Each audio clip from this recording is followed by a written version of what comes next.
सवाल मेरा है, वो क्यों बोल रहे हैं? अरे ये भी कोई बात है, आपका सवाल है कोई कि दूसरे का चित्र नहीं है। ये हम नहीं बर्दाश्त करेंगे। नहीं, ये नियम से चलेगी। नियम से क्यों नहीं चल रही है? नहीं, नियम से चलेगी। सपा और कांग्रेस में गठबंधन है या लठबंधन?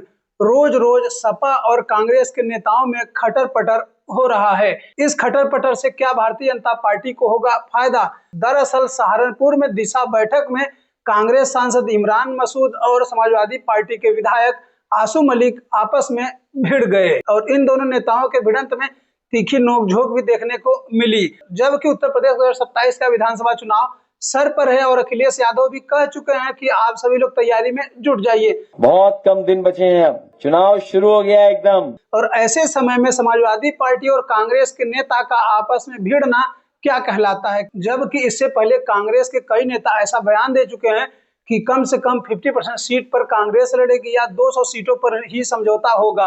मतलब यह कि समान सीटों पर ही समझौता होगा। इस तरह से कांग्रेस के कई नेताओं का बयान कई बार सामने आ चुका है और सपा और कांग्रेस की इस लड़ाई हो सकता है और सपा और कांग्रेस को दोनों को काफी नुकसान देखने को मिल सकता है, जिसका फायदा क्या भारतीय जनता पार्टी को मिल सकता है? दरअसल जिस पश्चिमी यूपी में इमरान मसूद और समाजवादी पार्टी के विधायक आसू मलिक आपस में भिड़े हैं, पश्चिमी यूपी ऐसे ही समाजवादी पार्टी का काफी कमजोर किला माना जाता रहा है। और उस पश्चिमी यूपी में जहां समाजवादी पार्टी का साथ छोड़कर पहले जयंत चौधरी भारतीय जनता पार्टी में जा चुके हैं और चंद्रशेखर आजाद लगातार पश्चिमी यूपी को मथ रहे हैं और अभी तक चंद्रशेखर आजाद 18 प्रत्याशियों की घोषणा भी कर चुके हैं। वहीं दूसरी तरफ असदुद्दीन ओवैसी भी लगातार पश्चिमी यूपी का दौरा कर रहे हैं और पश्चिमी यूपी में वह भी एक तीसरे फैक्टर बन सकते हैं। और बीएसपी चीफ मायावती भी लगातार एक्टिव हो गई हैं और बीएसपी चीफ मायावती ने आकाश आनंद को चुनावी मैदान में उतार दिया है। और अब जहां पश्चिमी यूपी में एक तरफ समाजवादी पार्टी का किला पहले से ही कमजोर है